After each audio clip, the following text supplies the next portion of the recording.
again, some big thanks. For those of you who don't know me, I'm Lieutenant Colonel Mike Rich. I am the Deputy Director for TT. We have we got some big thanks to hand out. First, Mr. Samuels, the theater manager, for hosting the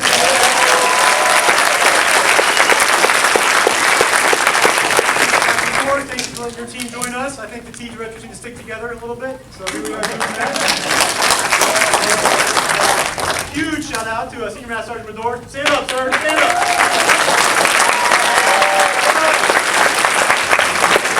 None of this would be possible without his help. Thank you to Sergeant Pyle, wherever she is. Lieber, Power. Who else were my bouncers today? Anyone else? No. So I appreciate everyone's help putting this together. I just think this is an awesome experience, and I'm really looking forward to it. All right. Those of you who also don't know me, oh, sorry, one more thing. This is being filmed by special request. I want everyone to say, "Hi, Talia." Hi, Talia. All right. You're going to be heard in just a couple minutes.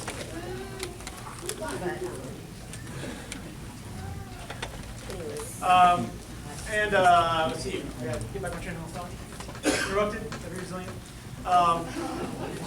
Let's see. Those of you who don't know me, I'm a man who likes a good cheer. See the flash! Hear the boom! That's all my fault. TM's also in the house. Let me hear it for TM. After the boom! We set the boom! One more time. After the boom! We set the boom! Okay.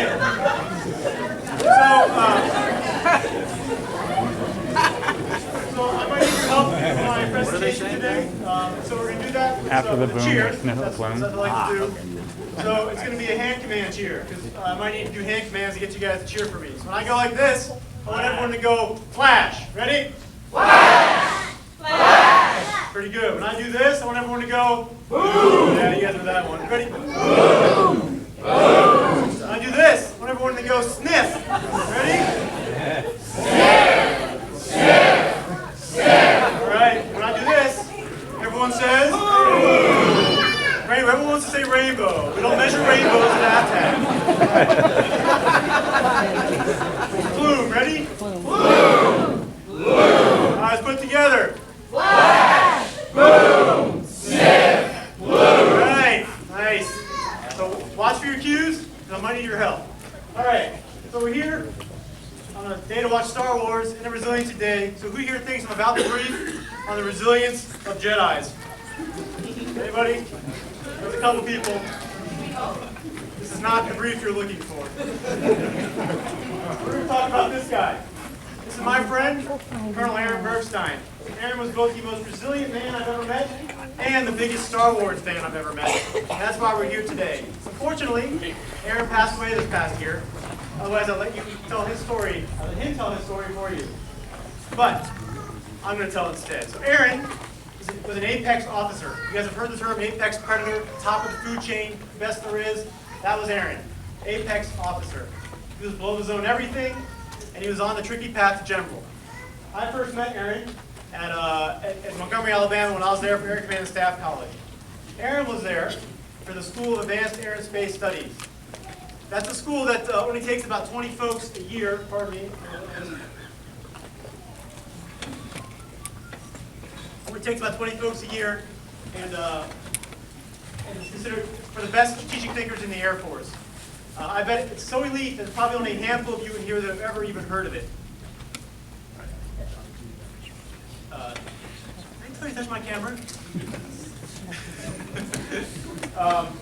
I had never heard of it until I met Aaron myself. Aaron's presence at that school was only more amazing because he was a public affairs officer.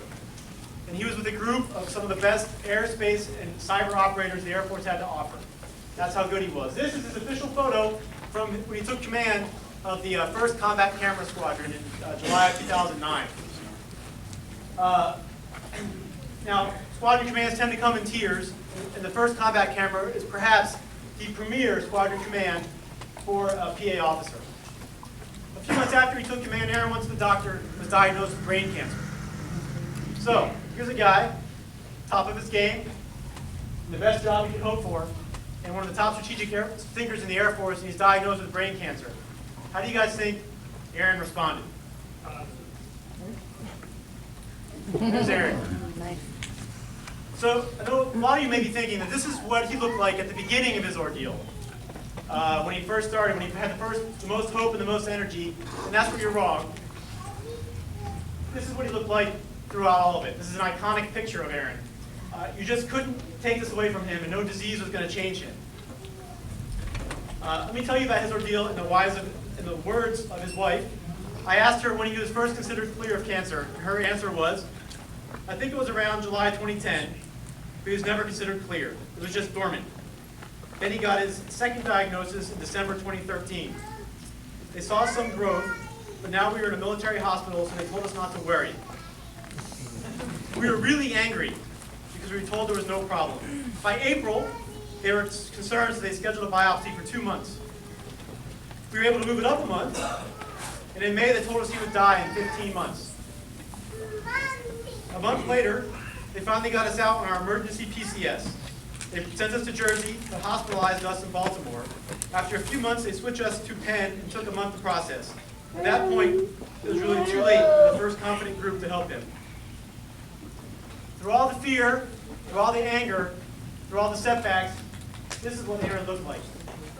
He was mindful of the now. He didn't dwell upon the past. And he wouldn't let the bleak darkness of an uncertain future weigh him down. The question is, how did he do it?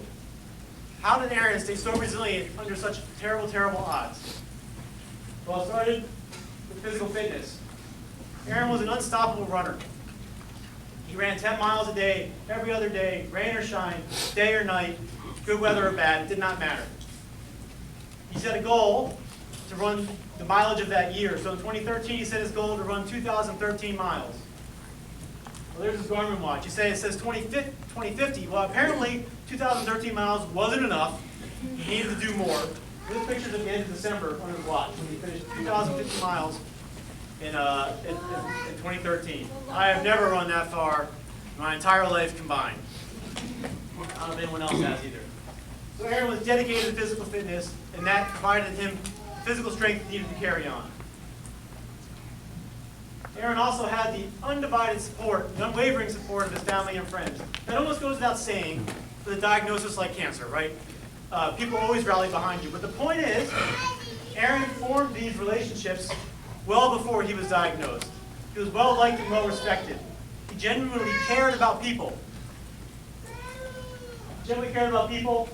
And they responded to that. And they came to him for trusted counsel and advice.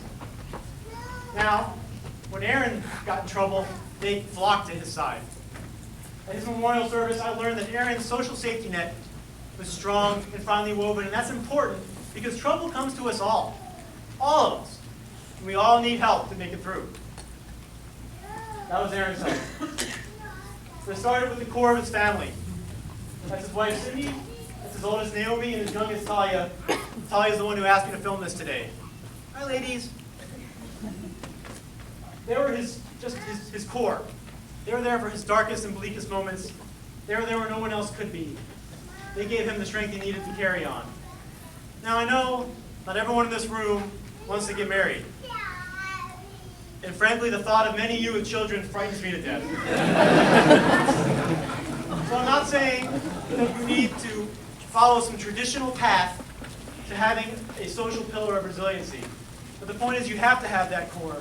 The people who be there in day and night, in dark and in light. For Aaron, that core was his family. You can see that his family shared his love of Star Wars with him. All right. The spiritual pillar of resiliency is defined as strengthening a set of beliefs, principles, or values that sustain an individual's sense of well-being and purpose. For the vast majority of us, that is defined by our faith. And faith is how I met Aaron.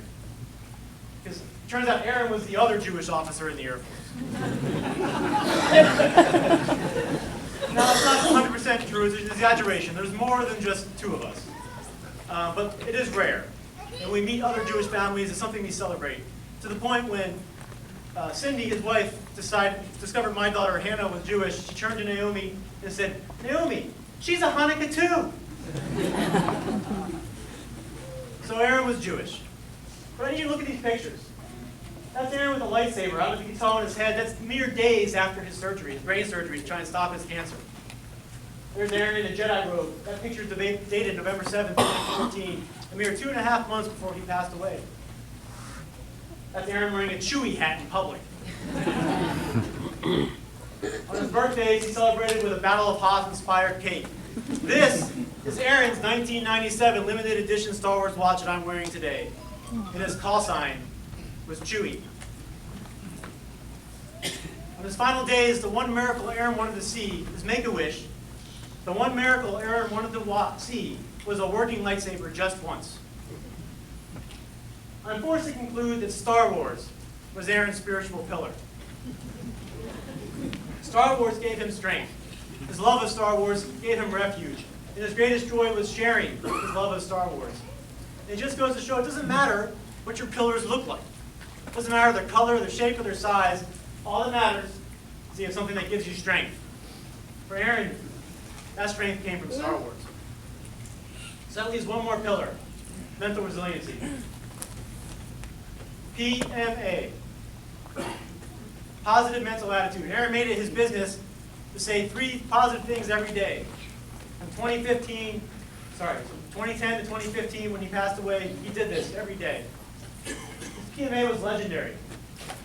That's the top corner of his cape from when he pinned on Colonel about 5 months before he passed away. And those are 2 ladies wearing his team shirt for one of the many events that he participated in.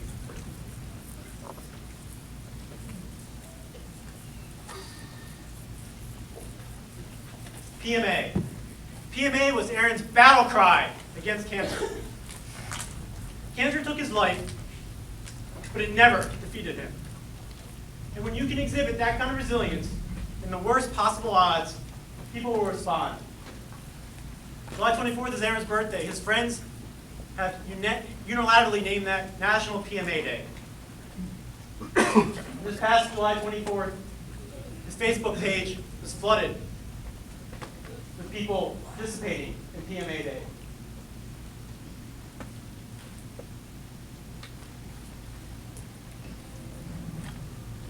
Oh, it's killing me up there. And that's why I've got this. That's what it's for. Bring me back. Okay. So he provides inspiration after he's gone. And it's not just mental inspiration. He gets people moving. There's a post from this last year, a person who didn't want to get out of bed to go work out. We've all faced that problem. None of us ever want to get up out of bed and go work out. That person remembered something Aaron said in April of 2010. 2 months after he diagnosed with cancer, Aaron posted about getting up to go running, not about cancer. That person got up and worked out because of him. That's my wife, Karen. She's just about to run the Disney Princess race. My wife has a serious love-hate relationship with running. She only did that race because she promised Aaron that she would. That's inspiration from after death. So, mindful of the now. Strong in body, passionate and caring, trusted counselor, and inspiration that transcends death. I guess I briefed you about a Jedi after all. Thank you for letting me share Aaron's story with you. And now, we're going to celebrate the resilience of Jedis the way Aaron definitely would have wanted to. Let's watch some Star Wars.